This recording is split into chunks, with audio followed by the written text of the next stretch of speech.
একসঙ্গে পরপর তিনটি ছবি আপনাদের সামনে রাখবো। কি কারণে? কারণ ফরাক্কা চাকুলিয়ার পর বিক্ষোভের যে ছবি, তাণ্ডবের যে ছবি দেখা গেল বিডিও অফিসে, সেটা যে কিছুতেই থামানো যাচ্ছে না। সেই ছবি দেখুন। ফরাক্কা চাকুলিয়ার পর আজ বাসন্তী, ফের শুনানি কেন্দ্রে তাণ্ডব। এসআইআর চলাকালীন আইন শৃঙ্খলা রক্ষায় সুপ্রিম কোর্টের কড়া বার্তার পরও থামছে না তাণ্ডব।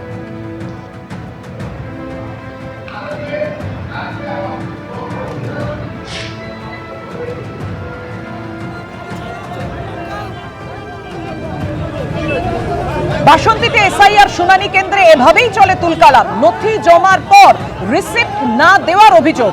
শুনানি কেন্দ্রে ভাঙচুর চালানো হলো, রাস্তায় টায়ার জ্বালিয়ে অবরোধ চলল।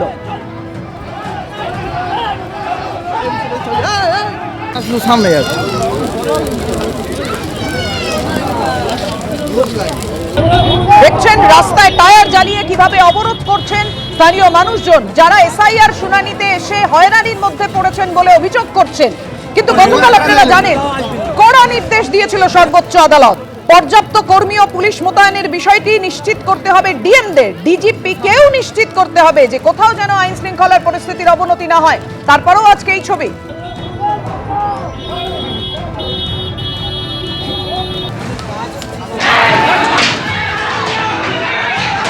কথা বলবো, আমাদের সঙ্গে রয়েছেন আমাদের প্রতিনিধি হিন্দল দে। হিন্দল, ফরাক্কা চাকুলিয়ার পর আজ বাসন্তী, ছবিটা বদলালো না সুপ্রিম কোর্টের কড়া নির্দেশের পরও? একেবারেই দেখো, শুনানি কেন্দ্রগুলোতে কিন্তু এই গন্ডগোলের চিত্র পরপর ঘটেই চলেছে। তারই পুনরাবৃত্তি কিন্তু এবার দক্ষিণ চব্বিশ পরগনার বাসন্তীর সোনাখালীর কর্মতীর্থে, যেখানটায় কিন্তু সেই এসআইআর এর শুনানি প্রক্রিয়া চলছিল। এবং আজ যে ঘটনা ঘটলো, যেটা অভিযোগ উঠে আসছে যে এসআইআর প্রক্রিয়া চলাকালীন, শুনানি চলাকালীন যারা এসেছিলেন, শুনানিতে যারা ডাক পেয়েছিলেন, তারা যেটা বলছেন, তারা এসেছেন ঠিকই, কিন্তু তাদেরকে কোনো অ্যাকনোলেজমেন্ট স্লিপ দেওয়া হচ্ছে না। তারা যে এসেছেন, তারা যে যেসব তথ্য জমা দিয়েছেন, তারপরেও তাদেরকে কোনো রকম কোনো স্লিপ দেওয়া হবে না। এই নিয়েই কিন্তু প্রথমে বাকবিতণ্ডা এবং তারপরে পরিস্থিতি এমন একটা জায়গায় গিয়ে পৌঁছয় যে ভাঙচুরের ঘটনা পর্যন্ত ঘটে।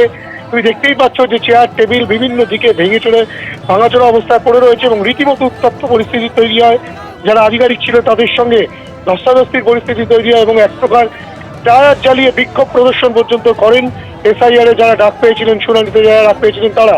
এবং এই পরিস্থিতিতে পুলিশ এসে তাদেরকে সরানোর চেষ্টা করলে পুলিশ কার্যত প্রথম ক্ষেত্রে ব্যর্থ হয় এবং তখন স্থানীয় পঞ্চায়েত সমিতির যারা ছিলেন তারা, অর্থাৎ তৃণমূলের কর্মী সমর্থক কয়েকজন নেতা, তারা কিন্তু তাদেরকে সরানোর চেষ্টা করলে অবরোধকারীদের সঙ্গে তাদের কিন্তু হাতাহাতি, ধস্তাধস্তি, মারামারি পরিস্থিতি তৈরি হয়। তুমি দেখতেই পাচ্ছ।